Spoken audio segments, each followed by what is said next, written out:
Le Cameroun, conjointement avec l'ensemble des pays du bassin du lac Tchad, a tenu son deuxième tour des journées nationales de vaccination couplées à la semaine action de santé infantile et maternelle SASNIM en abrégé du 29 mai au 1er juin 2025 dernier. Occasion saisie par Zoom Santé ce matin pour parler de ce fléau des siècles précédents avec notre invité déjà bien installé sur ce podium, du moins sur ce plateau, juste le temps de cette respiration et puis on vous le présentera.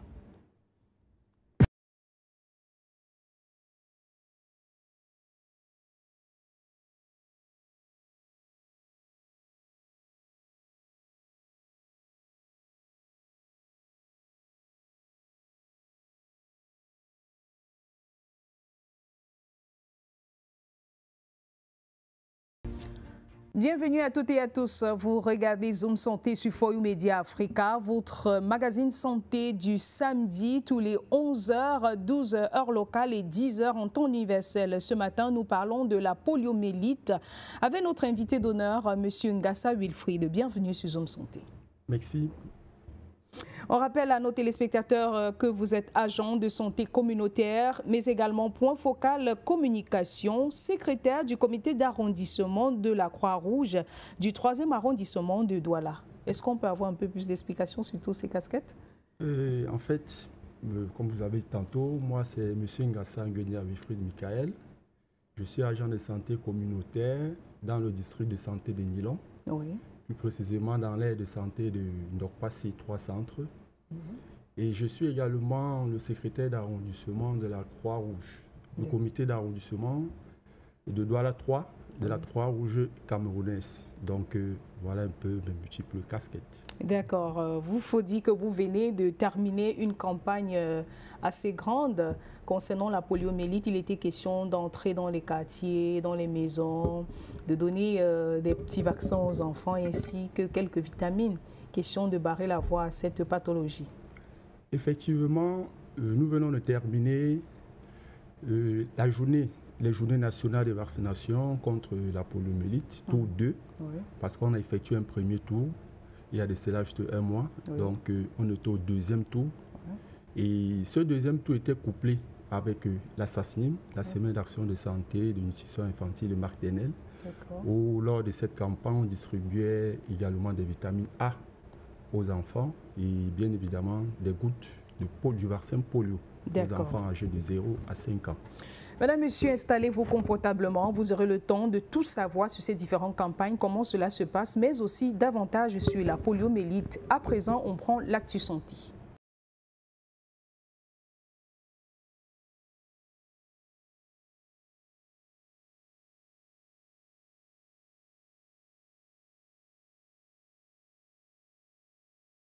Autosuffisance pharmaceutique, la Tanzanie annonce la construction de 10 usines de médicaments.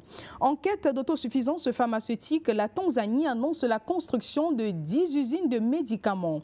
Les nouvelles installations ont pour objectif de renforcer la production nationale de médicaments et de réduire la dépendance du pays aux médicaments importés à l'étranger, notamment dans le domaine de la lutte contre le sida. Bala, pour plus de détails. Selon une annonce lundi 2 janvier du ministre de la Santé, Jenista Magama, la Tanzanie prévoit de construire 10 nouvelles usines de production de médicaments et d'équipements médicaux pour réduire sa dépendance à l'égard d'importations et de l'aide étrangère. Ces usines assureront la continuité de l'approvisionnement en fluides intraveineux, en réactifs de laboratoire, en comprimés et en médicaments liquides, en particulier les antirétroviraux. Madame Magama a également fait savoir que cette initiative marque une étape importante vers le renforcement de l'investissement national dans la fabrication de produits pharmaceutiques et des équipements médicaux, tout en stimulant l'économie nationale. Selon la ministre, le gouvernement a déjà lancé un programme visant à soutenir l'entreprise publique Tanzania Pharmaceutical Industry. Cela lui permettra de commencer à produire des médicaments antirétroviraux dans son usine située dans la région d'Arusha. Ces efforts tendent à renforcer l'autosuffisance pharmaceutique et à réduire la dépendance à l'égard des médicaments importés. La Tanzanie a été un grand bénéficiaire de l'aide étrangère en ce qui concerne les médicaments antirétroviraux, en particulier du plan d'urgence du président des États-Unis pour la lutte contre le sida. Depuis son retour à la Maison-Blanche, Donald Trump a cependant émis un décret mettant fin au financement du plan d'urgence du président des États-Unis pour la lutte contre le sida, poussant la Tanzanie et d'autres pays en développement à explorer de nouvelles options pour réduire leur dépendance excessive à l'aide étrangère. Pendant ce temps, l'épidémie de choléra met à rude épreuve les soins au Soudan. Le Soudan connaît une épidémie de choléra sans précédent alors que la situation humanitaire s'aggrave dans le contexte de la guerre civile en cours et de l'escalade des sanctions occidentales. Selon les autorités sanitaires, plus d'une centaine de décès ont été recensés en une semaine. Plus de précisions dans ce récit de la rédaction. Alors que la guerre s'intensifie au Soudan, une autre menace frappe de plein fouet les populations, le choléra. L'épidémie gagne du terrain à grande vitesse, aggravée par l'effondrement des infrastructures. Selon les autorités sanitaires, plus d'une centaine de décès ont été recensés en une semaine. Des images capturées samedi à Omdurman montrent des tentes de traitement de fortune, occupées par des enfants, des femmes et des personnes âgées souffrant de la maladie. On peut également voir des professionnels de la santé vérifier les médicaments et chlorer l'eau dans le but de contrôler la propagation. Dès l'apparition de l'épidémie de choléra, nous avons installé 8 tentes d'isolement. Chaque tente était équipée de 10 à 11 lits pour accueillir les patients. Le docteur Idriss a confirmé que les équipes de l'hôpital ont également intensifié les campagnes de sensibilisation à la santé dans les quartiers et chloré l'eau des... Le docteur Awazend Migani des Médecins sans frontières Belgique s'est dit préoccupé par le risque d'escalade de l'épidémie. Nous espérons que ce projet, la campagne de vaccination contre le choléra annoncée par le ministère de la Santé, sera bientôt mise en œuvre. Nous pensons qu'il freinera efficacement la propagation de la maladie. Comme je l'ai mentionné plus tôt, toutes les organisations ainsi que les organismes gouvernementaux s'efforcent de maximiser les efforts et d'atténuer les souffrances. J'exhorte toutes les autorités sanitaires et des secteurs concernés, en particulier l'eau et l'assainissement de l'environnement, à unir leurs efforts et à intensifier leurs efforts. Le choléra atteint généralement son pic pendant la saison des pluies, mais l'épidémie précoce de cette année avant l'automne suggère une deuxième vague potentielle. C'est pourquoi nous insistons sur la nécessité d'un soutien soutenu et d'un travail sur le terrain. Que Dieu soulage les souffrances du peuple. Les rapports de l'ONU indiquent que l'épidémie de choléra, officiellement déclarée le 12 août 2024, a jusqu'à présent entraîné plus de 65 200 cas et 1700 décès dans 12 des 18 États du Soudan. Jeudi dernier, le département d'État américain a annoncé de nouvelles sanctions contre Khartoum, accusant son gouvernement d'avoir utilisé des armes chimiques l'année dernière dans son conflit avec les forces de soutien rapide. Les observateurs craignent que le moment choisi pour l'application de ces sanctions n'exacerbe une situation humanitaire déjà critique en entravant l'acheminement de l'aide vitale et en restreignant l'accès aux fournitures médicales essentielles. Madagascar voit sa situation se détériorer dans la lutte contre le VIH, a alerté Jude Padayachi, directeur pays du programme commun des Nations Unies sur le VIH-Sida, ONU-Sida pour Madagascar, les Comores, Maurice et les Seychelles. Dans une publication parue la semaine dernière. Bala, une fois de plus. Selon le directeur pays du programme commun des Nations Unies sur le VIH-Sida, Madagascar voit sa situation se détériorer dans la lutte contre le VIH. Jude Padayachi indique que depuis 2010, les nouvelles infections au VIH à Madagascar ont augmenté de 151% et les décès liés au sida de 279%. De plus, seulement 18% des personnes vivant avec le virus reçoivent actuellement un traitement. Cette situation concerne environ 70 000 personnes à Madagascar et a des conséquences directes sur leur famille, leur communauté et l'avenir du pays. Le directeur de l'ONU-SIDA pour Madagascar, les Comores, Maurice et les Seychelles rappelle que le VIH ne connaît pas de frontières. Dans la région de l'océan Indien, où les déplacements entre les îles sont fréquents, la vulnérabilité d'un seul pays menace la stabilité sanitaire de toute la zone. Face à cette urgence, il a avancé un plan d'action qui consiste à apporter un test et les traitements directement dans les communautés. Il prévoit également de protéger les femmes et les filles les plus exposées au VIH à Madagascar en créant des environnements plus sûrs, en renforçant la prévention et en facilitant l'accès aux soins. Ce plan inclut aussi la formation des professionnels de santé, l'amélioration des chaînes d'approvisionnement et la garantie de soins de qualité surtout dans le pays. D'ici 2027, le NU-SIDA ambitionne de stopper la progression des nouvelles infections, de diagnostiquer, de traiter et maintenir en bonne santé 95% des personnes vivant avec le VIH.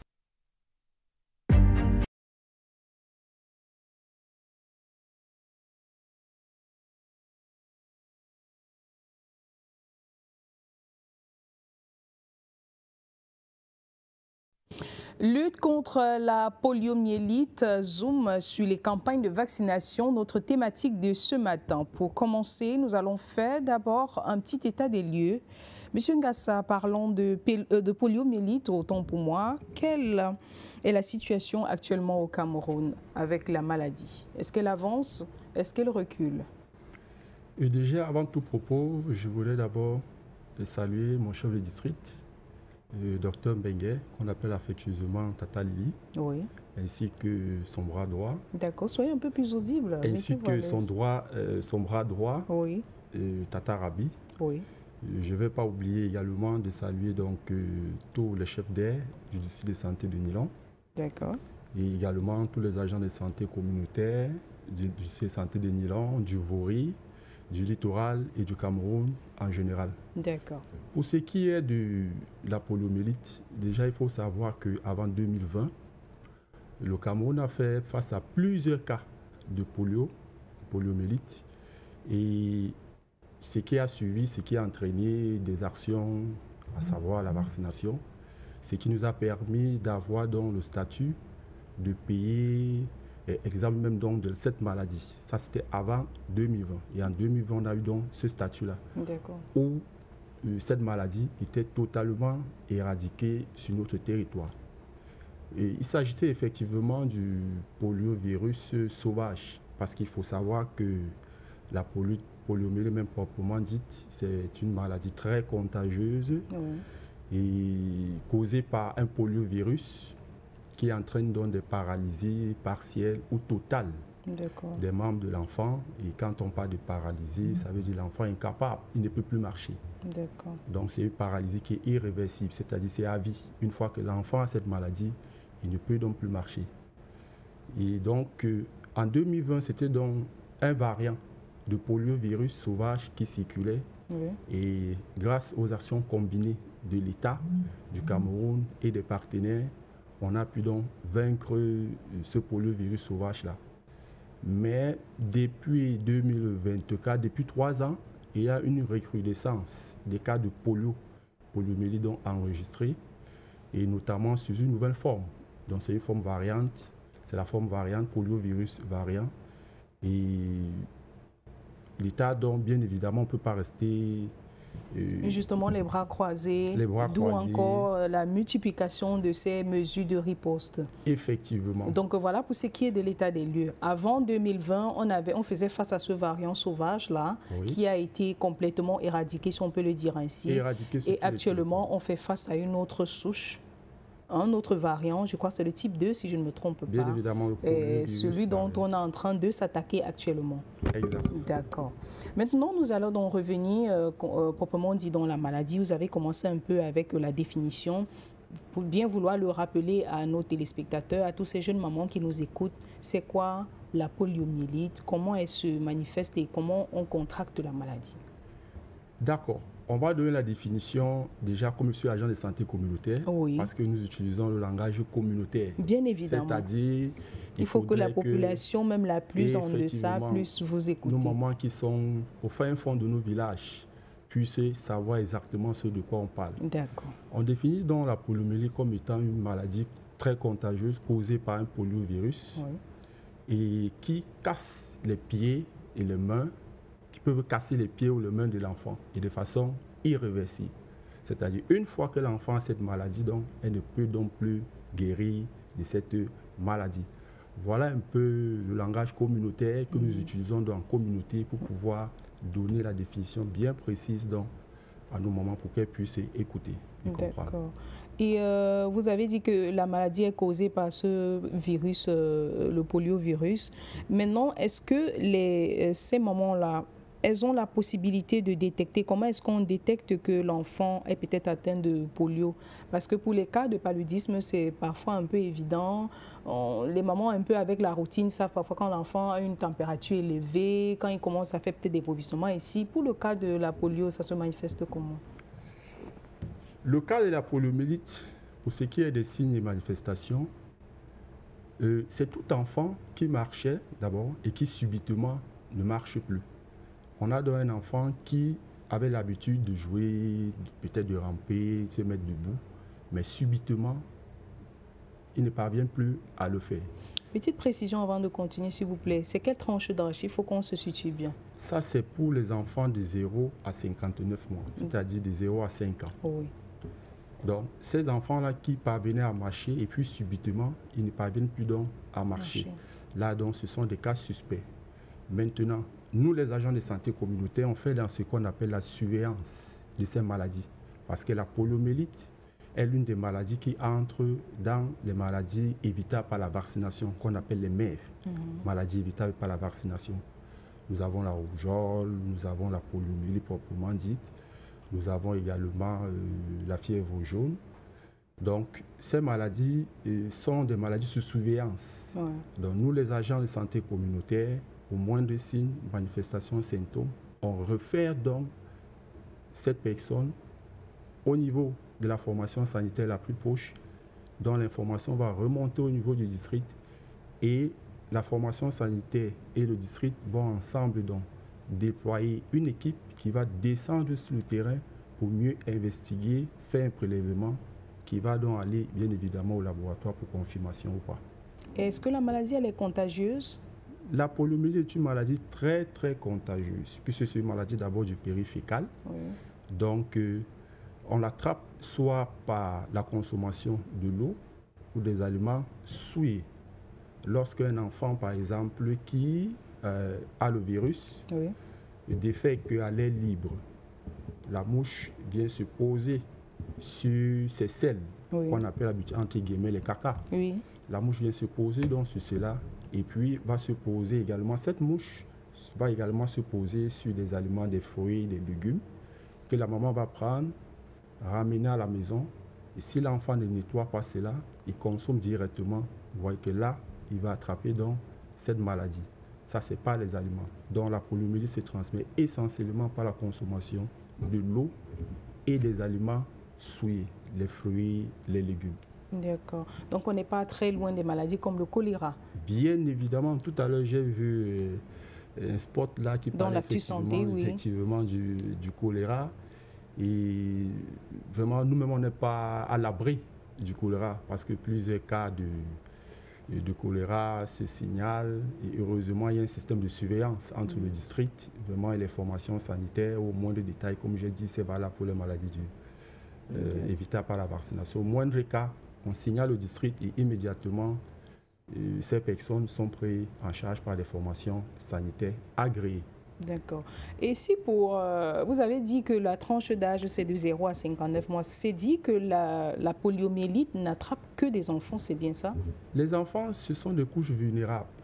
Les grandes personnes ont déjà, on va dire, une immunité qui les protège déjà contre ces maladies. Les enfants, ce sont des couches vulnérables qui sont plus exposées à cette maladie, puisque le système immunitaire n'est pas encore totalement, on va dire, très fort pour pouvoir combattre donc ce germe, cet antigène, une fois qu'elle est à l'intérieur de l'organisme. Donc voilà pourquoi elle s'attaque principalement aux enfants de 0 à 5 ans. Parce que la personne adulte, vraiment jusqu'à 30 ans ou 35 ans ou 20 ans, a déjà eu le à temps prendre minimum au Cameroun, vraiment a déjà eu à prendre ne serait-ce qu'au moins système une seule fois. Est déjà renforcé. Voilà, une seule fois, au moins une dose de vaccin contre la poliomyélite. Voilà pourquoi l'accent est beaucoup plus porté envers nos enfants de 0 à 5 ans, parce que ce sont des personnes vulnérables. Pour ces enfants qui ont peut-être contracté la maladie, quand vous dites que ça se transmet par matière fécale ou alors le transport de ces virus par nos mouches, si une jeune maman a son enfant qui a contracté la maladie et que préalablement elle n'a pas été éduquée sur, par exemple, les symptômes ou les signes qu'elle ne connaît même pas, et l'enfant continue de perdre la maladie perdue sur l'enfant, qu'est-ce qui peut arriver comme conséquence si jamais la prise en charge n'est pas vraiment précoce? La prise en charge précoce, déjà, sont des cas vraiment très rares. Parce qu'avec le système de surveillance que l'État du Cameroun a mis en place, vraiment, il est difficile de trouver qu'on en arrive là. Parce qu'une fois que c'est détecté, immédiatement, il y a un suivi. Il y a un suivi qui est mis en place, un carnivore qui est mis en place pour pouvoir prendre en charge ces personnes. Et ça, vraiment, voilà pourquoi ces cas, on n'en a jamais, presque pas vu. Parce que vraiment, il y a un système de surveillance au niveau de la région, au niveau des districts de santé, au niveau des aides de santé et jusqu'au niveau des agents de santé communautaires, que vraiment, nous qui faisons dans la surveillance, il est difficile de trouver vraiment ces cas. D'accord.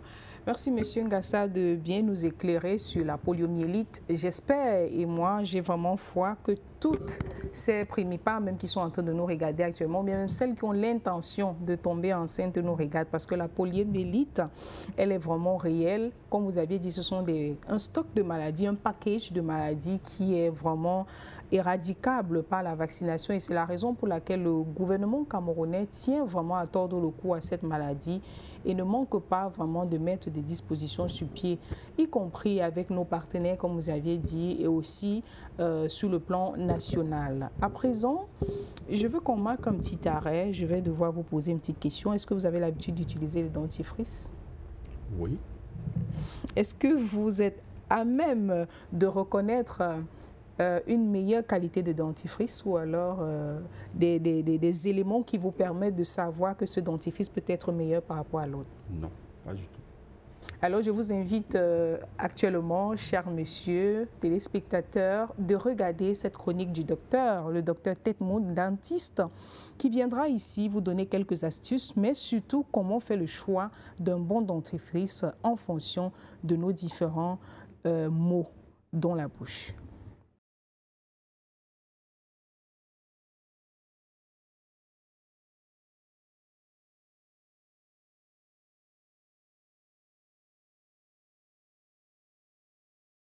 Nous allons parler d'une problématique que nous recevons dans nos consultations très quotidiennement, celui de savoir, docteur, quelle est la pâte dentifrice que vous nous conseillez.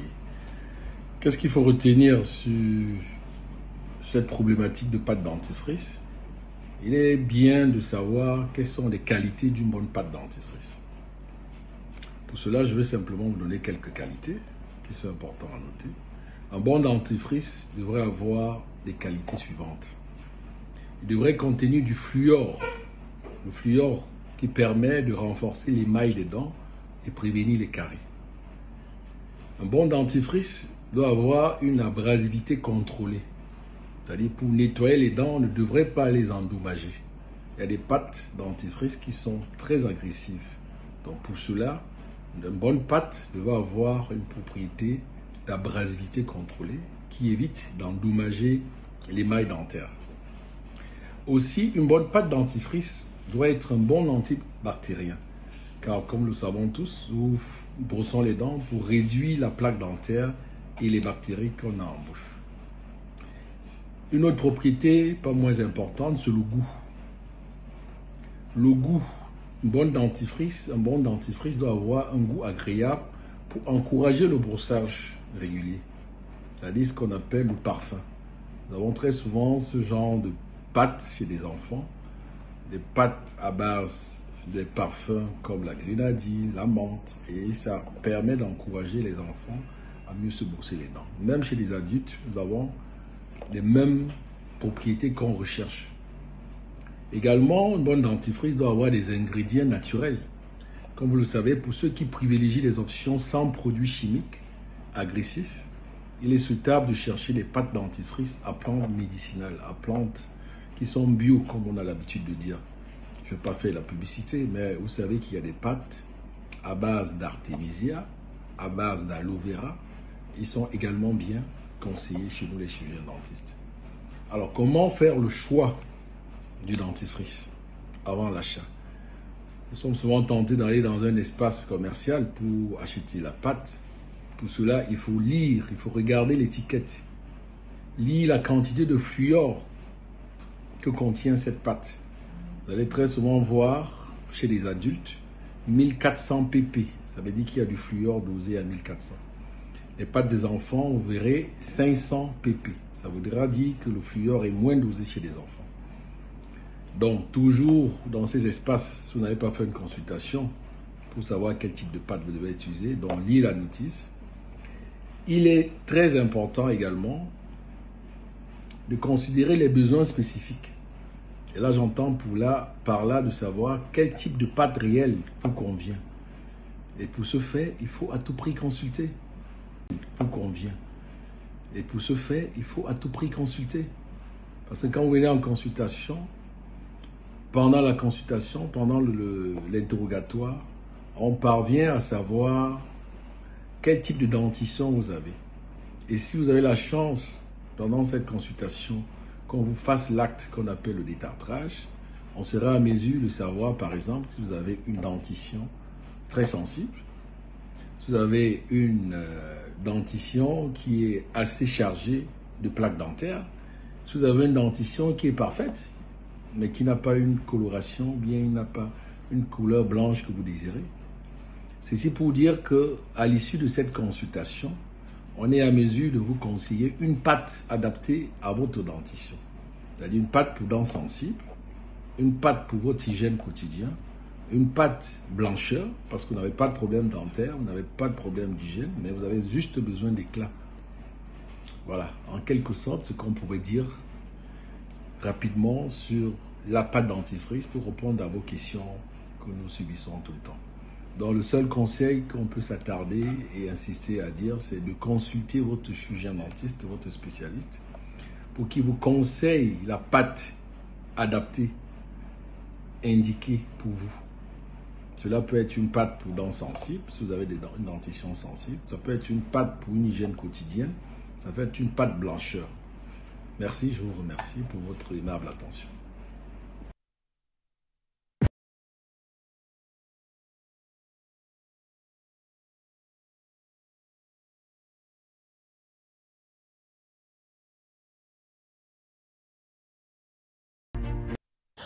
De retour sur ce plateau, on adresse un sincère merci au docteur Tetmoun Anderson, chirurgien dentiste à l'hôpital militaire région numéro 2 de Douala, pour ses précieux conseils concernant le choix de notre dentifrice. Petite résolution, prête l'effort de prendre un dentifrice qui contient du fluor à quantité convenable. Et le meilleur voudrait que le dentifrice soit de couleur blanche. C'est ce que j'ai retenu. J'espère que c'est le cas également chez vous à la maison. Monsieur Ngassa Wilfried, nous sommes toujours en présence de vous. Vous êtes agent communautaire, vous êtes également point focal concernant, je crois que c'est la maladie, la poliomyélite, dans le 3e arrondissement de Douala, au quartier d'Okpassi. Nous entrons à présent dans ce qu'on appelle la prise en charge de la poliomyélite. Mais avant, est-ce que, comparativement au paludisme ou à d'autres maladies infantiles, est-ce qu'il y a un diagnostic vraiment précis pour détecter la poliomyélite?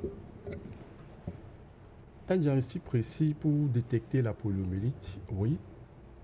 Oui, parce que lorsque, comme je vous ai dit, par rapport à des signes et symptômes que l'on retrouve chez des enfants, de personnes atteintes, alors immédiatement, il y a donc une fiche de référence que l'on remplit et que l'on transmet immédiatement au niveau de la formation sanitaire.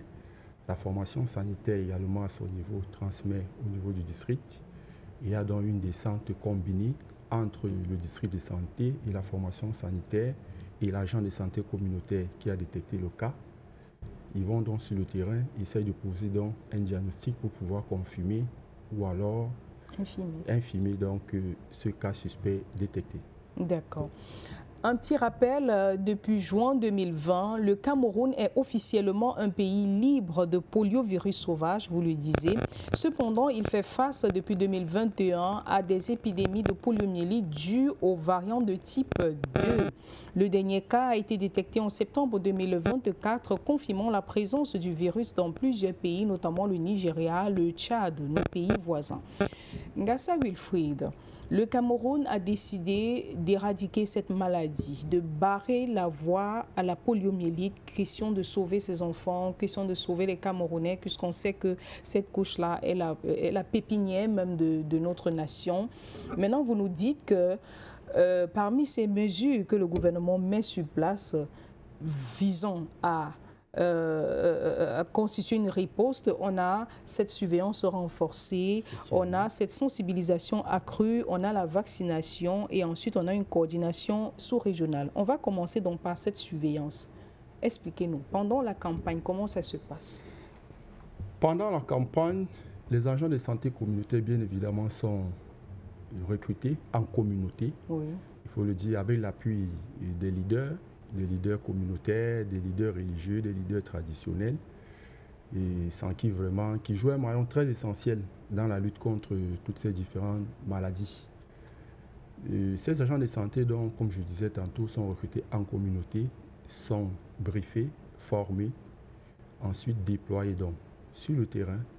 On les enseigne donc comment identifier un cas de poliomyélite, les signes et symptômes, et face à un cas suspect, puisque nous, on ne confirme pas, nous sommes des agents de santé, nous ne sommes pas des cliniciens ou des techniciens. Face à tout cas donc suspect, quelle est la procédure à suivre? On donne une fiche de référence, où on remplit, on signale déjà à la formation sanitaire, au médecin-chef d'air, qui va donc notifier également au niveau du district. Donc en fonction des signes et symptômes, l'agent de santé peut donc facilement identifier tout cas suspect de poliomyélite et référer donc à la formation sanitaire. Ça, c'est pendant les campagnes. Oui. Donc, et après, il y a donc un suivi.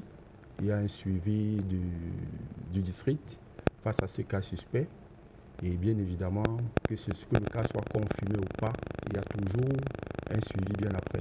Puisque nous, les agents de santé, on revient bien après vers ces personnes pour savoir effectivement est-ce que ça va, est-ce que ça a été confirmé.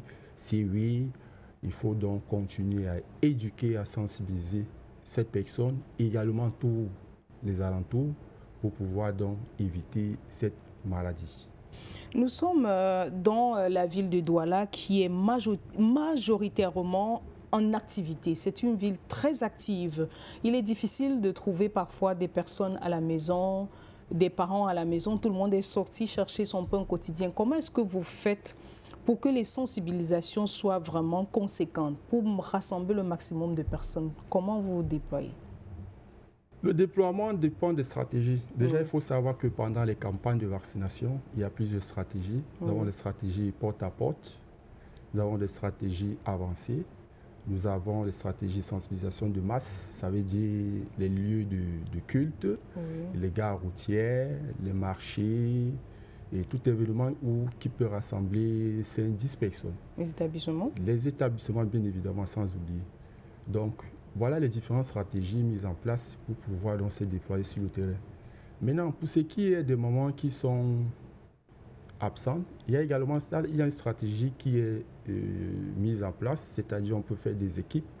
Certains peuvent se déployer en journée, c'est-à-dire de 7h jusqu'à 15h, et à partir de 15h jusqu'à 17h, voire 18h. Il y a une relève. Voilà, il y a une relève donc, qui est mise sur pied pour pouvoir donc arriver dans ces ménages-là et pouvoir passer l'information, la sensibilisation et éduquer ces moments par rapport donc, à ces campagnes de vaccination. Et également donc, pour ce qui est comme je disais tantôt, des stratégies de sensibilisation de masse, on se déploie dans les marchés, On sait que ces mamans, si elles ne sont pas à la maison, bon, la plupart, pour celles qui font une activité commerciale, vont se retrouver dans les marchés. On se déploie donc dans ces marchés, on mène une sensibilisation. Parfois même, on est appuyé par... Est-ce que la technique peut nous aider avec les images là? Parce qu'il y a des images qui passaient dès l'entame du programme. On a des images de tout ce que Ngassa Wilfried explique, les descentes dans les marchés, les sensibilisations. Que la régie nous affiche les images, s'il vous plaît. Donc, je disais tantôt, si on ne trouve pas ces mamans dans les maisons, forcément, certaines qui font des activités commerciales, surtout dans des marchés, on déploie dans des équipes dans ces marchés pour sensibiliser, éduquer et vacciner. Parce que déjà, il faut savoir, il y a une sensibilisation qui est faite avant le début de la campagne, c'est-à-dire 3 jours avant le lancement officiel, avant la vaccination proprement dite. Oui. Parce qu'il y a certains agents de santé communautaires qui débutent 3 jours ou 2 jours avant. Ensuite, 2 jours pendant la vaccination, comme pour la dernière campagne qui s'est déroulée au mois de mai et à juin, on a fait une sensibilisation de 3 jours avant le début même de la vaccination. Ce qui fait donc que ça permet à passer déjà l'information, d'éduquer et de sensibiliser, de préparer déjà les mamans à accueillir lorsqu'on va venir avec des équipes de vaccination qui viendra donner donc des intrants ou des gouttes de poliomyélite à ces enfants. Donc, lorsqu'on ne trouve pas ces mamans à la maison, on se déploie au marché. Dans les marchés, on va les trouver, on va également passer l'information et bien évidemment, tout cela est recensé puisque nous travaillons donc avec des outils, c'est comptabilisé, la collecte des données, c'est très important, c'est capital. Oui. Et cela donc nous permet de toucher maximum 95, 90%, voire 100% des ménages et des populations par rapport à la sensibilisation, l'éducation sur la campagne de vaccination. D'accord. Revenons donc à cette campagne qui vient de s'achever. Il est bien vrai, le point n'a pas encore été clairement mis au point, si on peut le dire comme ça. Vous êtes encore en train de faire le bilan, de finaliser cette campagne. Racontez-nous un peu comment ça s'est passé. Est-ce que les objectifs ont été atteints? Est-ce que les populations ont été vraiment réceptives? Contrairement à la première campagne, au premier passage, parce que ça c'est le deuxième tour. Oui, et actuellement, pour ce qui est du tour 2 de la campagne de vaccination contre la poliomyélite couplée à la SACIM, oui. Actuellement, on a fini lundi, parce qu'il y a eu des équipes qui ont fait le ratissage lundi. Donc, on n'a pas... La finalisation complète des données n'est pas encore en terme, c'est en cours. Oui. Et pour ce qui est du tour 1, ce tour 1 où nous avons dans notre district, je parle pour ce qui est notre district, nous avons travaillé avec le tracking. Le tracking, c'est simplement un dispositif qui permet de tracer le déplacement des agents de santé et également donc des vaccinateurs dans le terrain, sur le terrain. C'est-à-dire, on peut savoir qui quitte d'un point A à un point B. Un peu comme un GPS sur un véhicule. Exactement, c'est effectivement de ça qu'il s'agit, c'est effectivement un GPS. Et heureusement, notre district est donc sorti premier pour ce qui est de ce tracking. Également, a eu de très bons pourcentages par Félicitations en passage. Oui. Merci. Merci. Ça, c'est pour tout notre district et également pour le Voré et le littoral. Et pour ce qui est également donc après ce tracking, il y a donc ces vaccinateurs qui font le ratissage bien après. On peut faire le ratissage 1 ou 2 jours parce qu'il y a des stratégies écoles. Régulièrement, au début de la campagne, dans les écoles. Alors, le jeudi ou le vendredi, si on rate ces écoles, on peut faire des journées de rattrapage le lundi et le vendredi. Ce qui fait donc que toutes les dispositions sont prises pour ne pas oublier ou manquer un enfant dans les écoles. Pour ce qui est des ménages, il y a 5 jours, voire 4 jours de campagne de vaccination et de déploiement des acteurs sur le terrain qui s'est fait. Et comme je vous ai dit tantôt, avec les différentes stratégies porte-à-porte, postes fixes, avancées, et les gares, les marchés. Donc, déploie le maximum d'équipes sur le terrain pour pouvoir atteindre donc tous ces enfants, même dans des zones reculées. Les réticences, ça ne manque pas. Oui. Les réticences, ça ne manque pas. Il faut savoir que depuis l'avènement du Covid-19, on a eu, c'est venu comme un coup de massue sur notre tête, parce que depuis l'avènement du Covid-19, on a enregistré beaucoup plus de cas de réticence. Mais heureusement, grâce aux efforts combinés des agents de santé communautaire et de tout le système sanitaire du pays, progressivement, on est en train de rééduquer nos mamans, nos papas à accepter l'action de la vaccination. Donc progressivement, je pense que c'est en train de revenir comme auparavant, parce qu'il y a beaucoup de réticences. Il y a même des réticences ou des réticences d'écoute. C'est-à-dire vous avez dans un ménage, la maman ne veut même pas vous écouter.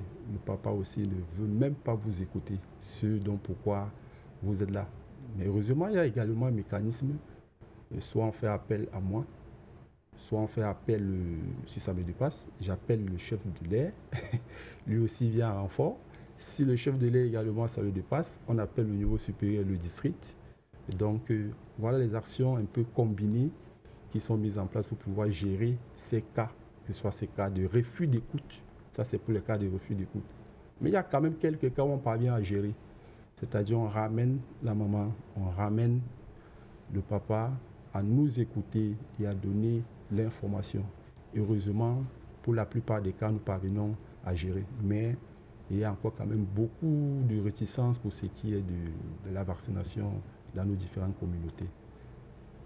C'est bien compris. La réticence, c'est vraiment je dirais quoi, cette épine dans la chaussure du gouvernement actuellement avec cette campagne qui est en train de qui venait de se boucler, parce que beaucoup, comme vous l'avez dit, le Covid-19 fait venir ici un peu noircir l'aspect des vaccins dans notre État, et même pas seulement au Cameroun, parce que c'est un peu le propre des pays en Afrique aujourd'hui. Beaucoup de personnes sont réticentes aux vaccins, ils ont des idées arrêtées, ils ont des choses dans la tête, mais toujours est-il que le gouvernement, soucieux vraiment de la santé de ces populations, ne pourrait pas aller à l'encontre des lois, je vais dire, soit scientifiques, pour mettre en mal une population. Donc, le gouvernement est là pour nous assurer une santé de fer, pour nous assurer une sécurité. Et c'est partant de cette idée-là qu'on se déploie au quotidien, que le gouvernement met des fonds vraiment pour avoir accès à ces médicaments et pouvoir sauver les populations. Donc, toutes celles qui nous écoutent, ne soyez pas réticents. Ouvrez vos portes aux agents de santé communautaires.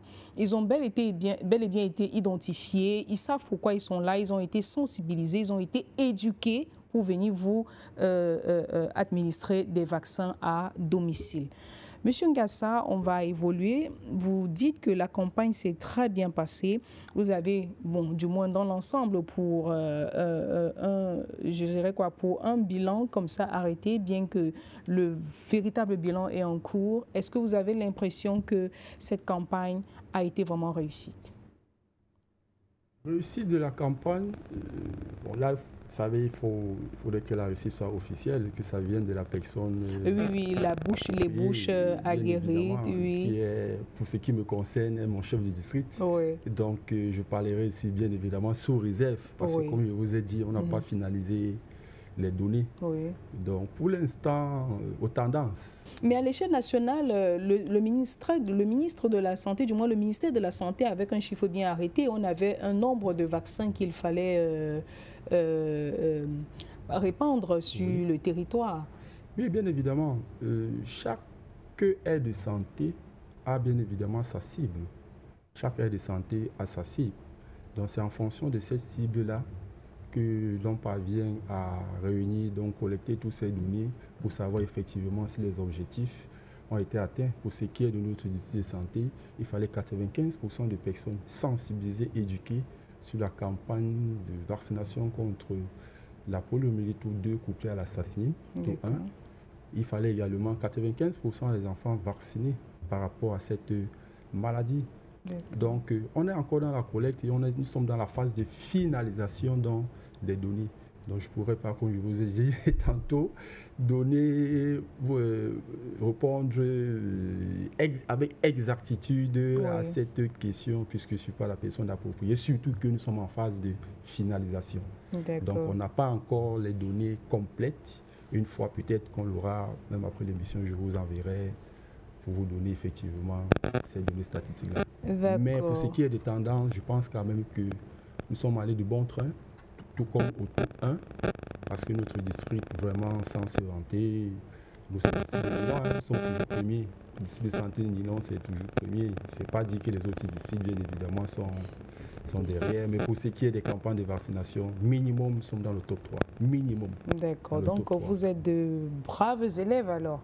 Si le district de Nilon est un élève vraiment avec de très bonnes notes, on dira un tableau d'honneur. Parce que parmi les 5 premiers, ils ont des tableaux d'honneur. Toujours, si on n'est pas premier, soit on est deuxième, soit on est troisième. Mais Nilon, c'est notre devise, toujours premier. D'accord. Juste pour ajouter un peu de l'eau à votre moulin, on disait qu'au cours de ce briefing concernant cette campagne qui venait de s'achever, le PEV Littoral a fait savoir que le deuxième tour des journées nationales de vaccination était couplé vraiment à cette campagne de supplémentaire alimentaire. La même équipe devrait procéder à la fois aux vaccinations et à l'administration des vitamines A dans le cadre de la SASNIM.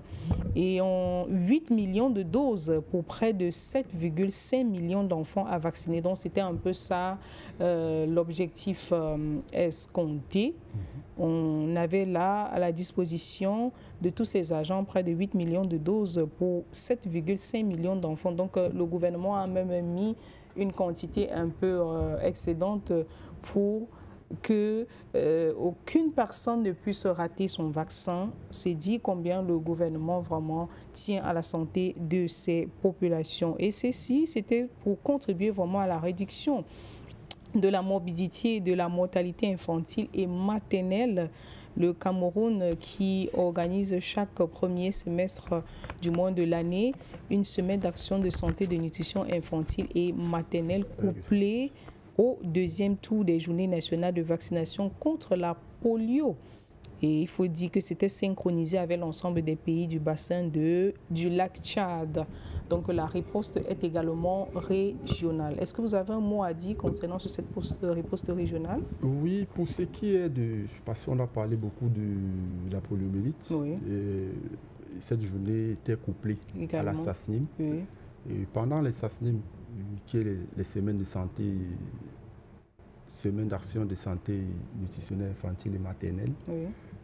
Et qu'est-ce qu'on donne? Il est question de donner aux enfants la vitamine A. On donne la vitamine A aux enfants et on donnait également le remède du paludisme, les médicaments pour lutter contre le paludisme. Ça, c'était aux femmes enceintes, qu'on appelle régulièrement les TPI.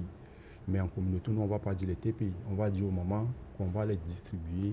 Pas nous, c'est pas nous. Elles doivent se déplacer et aller dans la formation sanitaire la plus proche pour recevoir donc les médicaments. Lors des consultations prénatales? Non, pas des consultations prénatales. En fait, pendant la SASNIM, il était question de distribuer la vitamine A et également de recenser les femmes enceintes.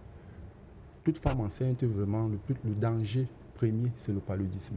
On les donne, ils avaient droit donc au TPI, traitement préventif intermittent, qui est le médicament du paludisme. Donc, elles devaient se rendre dans la formation sanitaire la plus proche pour pouvoir bénéficier gratuitement.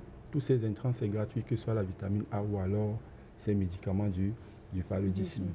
Il était question également de sensibiliser ces mamans qu'il est vrai, l'État du Cameroun, avec ses partenaires, organise régulièrement 2 fois minimum cette semaine d'action de santé nutritionnelle infantile et maternelle, et 2 fois, soit en début d'année et en fin d'année. Mais il fallait également éduquer ces mamans pour les faire comprendre qu'il ne faut pas seulement attendre ces SASNIM pour pouvoir faire bénéficier aux enfants les vitamines A. On les éduquait en faisant comprendre qu'on peut trouver également la vitamine A dans du poisson, dans de la banane, dans de l'ananas, dans de la papaye et les fruits. Donc, il est question que chaque maman comprenne qu'il ne faut pas attendre seulement... Le rôle de l'alimentation également. Effectivement, qu'il ne faut pas attendre seulement les campagnes de vaccination pour procurer la vitamine A aux enfants, mais qu'on peut la trouver également dans certains aliments, plus précisément les fruits et légumes. Donc, il faut habituer les ménages à consommer régulièrement les fruits pour lutter contre, bien évidemment, la cécité. D'accord. Merci, Monsieur Ngassa. Et voilà que nous nous acheminons vers la fin de ce programme. Nous pensons que nous avons fait le tour. Mais maintenant, pour sortir, quels sont les conseils donc, que vous donnez à ces populations? What about your advisement? Pour des cas qui sont détectés le plus souvent, comment est-ce qu'on fait pour mettre à l'abri ces populations qui sont aux alentours aussi? Le cas de poliomyélite. Justement, si on arrive dans un coin du quartier, on a suspecté un cas, comment les autres populations environnantes sont un peu épargnées du danger? Déjà, il y a dans l'identification du cas suspect, j'ai montré déjà le schéma, je ne vais pas revenir là-dessus. Oui, une fois que c'est identifié, confirmé, il y a une descente de sensibilisation qui est faite par le comité de santé en conjoint avec le district de santé. Parce que dans chaque aire de santé, il y a un comité de santé présidé par un président du COSA et son secrétaire qui est le médecin-chef. Donc, on mène une si on peut dire mini campagne de sensibilisation, d'éducation autour du cas qui a été détecté et confirmé peut-être. Et ensuite, il y a donc la vaccination. On circonscrit la zone et on mène donc une vaccination auprès des enfants cibles donc autour de la maison. D'accord. Et maintenant, pour les conseils pour sortir aux populations elles-mêmes, la façon de vivre, leur hygiène et tout, puisqu'on sait que ce sont des maladies qui viennent... Les conseils, on va simplement dire à nos ménages, à nos mamans, à nos papas, l'hygiène, c'est la base de tout. C'est l'hygiène. Respecter les règles d'hygiène en général, c'est la base de tout, c'est la mère. Parce que la plupart de ces maladies, comme je dis, sont des maladies du périfécal. C'est l'hygiène. Il faut tout simplement faire attention à l'eau que l'on boit. Il faut potabiliser l'eau. La potabilisation de l'eau, on peut le faire soit par ébullition, c'est-à-dire on fait bouillir de l'eau, on laisse refroidir avant de la consommer. On peut filtrer son eau avant de la consommer. On peut utiliser le javel. Habituellement, le district met à notre disposition de l'eau de javel solidifiée qu'on appelle, sans publicité, Aquatap, où on fait des descentes pour sensibiliser donc les ménages pour ce qui est du cas du choléra et on distribue donc ces Aquatap-là. Donc ça, c'est du côté de l'eau. Il faut donc l'hygiène. Maintenant, pour ce qui est des latrines, les populations doivent comprendre qu'il est important de construire des latrines et de déféquer dans ces latrines. Parce que lorsqu'on défèque à l'air libre, on expose également, on est exposé soi-même et on expose tout le voisinage. Il faut également donc laver ses fruits et légumes avant de les consommer. C'est très important. Et il faut également laver les mains. Les mains, vraiment, c'est la base de tout. L'hygiène des mains. La plupart de nos maladies viennent de nos mains. Il faut savoir comment laver ses mains. Parce qu'on ne lave pas les mains comme on consomme du poisson au quartier. Nous tous, nous savons comment, lorsqu'on a un plat de poisson brisé à côté, là, on sait comment on lave nos mains. Or, ce n'est pas de cette façon qu'il faut laver. Il faut toujours s'assurer qu'il y ait de l'eau coulante, du savon, pour pouvoir donc laver ses mains. Et il y a des étapes. Nous également, nous sensibilisons nos populations par rapport à l'hygiène de mains et on leur montre des étapes donc, pour pouvoir donc mettre ses mains propres. Donc, en général, c'est l'hygiène, c'est l'hygiène, c'est l'hygiène. Merci, Monsieur Ngassa. C'est ce qu'on retient. En général, c'est l'hygiène. L'hygiène et encore l'hygiène pour combattre la poliomyélite. Chère population de Douala, du Cameroun et même du monde entier, surtout en Afrique subsaharienne, nous sommes confrontés chaque fois à des problèmes d'inondation. C'est déjà la période des pluies. On connaît ce qui arrive dans nos quartiers en termes d'inondation. Ces populations qui parfois se donnent le plaisir, ce malin plaisir à déféquer dans la nature, profitant donc de ces eaux de pluie pour évacuer, ce n'est pas de très bons gestes. Il faut éviter ce genre de gestes qui contribuent à donner des maladies à vos enfants que vous accouchez quotidiennement. Prenez la peine de vivre de manière saine, comme M. Ngassa venait de parler. Prenez la peine d'adopter des bons gestes en termes de santé, surtout dans la consommation des aliments, mais aussi prenons la peine d'éduquer nos petits bouts de chou parce que ce sont les plus exposés. Et accepter les vaccins. Et accepter les vaccins. Accepter les vaccins. Parce qu'il y a beaucoup de préjugés, d'infodémies, comme quoi le vaccin tue, le vaccin est grand stérile. Non, pas du tout. Moi, je prends l'exemple de moi et de mes collègues agents de santé communautaire. Lorsqu'il y avait l'avènement du Covid-19 où beaucoup fuyaient, nous étions les premiers, on était en première ligne, nous agents de santé communautaire. On a pris, on disait ça va vous rendre stérile et tout. Moi, j'en connais plusieurs. Moi également, j'ai fait mon enfant. Je connais plusieurs de mes collègues qui sont déjà 2, 3 enfants. Et jusqu'à présent, on n'est pas mort, on est là, on est bien portant. Donc vraiment, acceptons les vaccins. Le vaccin, là, c'est pour nous protéger, pas pour nous détruire. D'accord. Et ça ne vient que de la bouche d'un spécialiste. Vous l'aurez tout compris, madame, monsieur. Merci de nous avoir regardés. Prenez soin de votre santé au quotidien. Merci, monsieur Ngassar, agent communautaire, point focal et également membre de la Croix-Rouge dans le côté de l'arrondissement. Je profite pour saluer également dans mon SD, secrétaire départemental, Dr Oum. D'accord. Merci à vous qui nous avez regardés. Merci à la partie technique. À la semaine prochaine pour un autre numéro avec le même plaisir. Bye bye.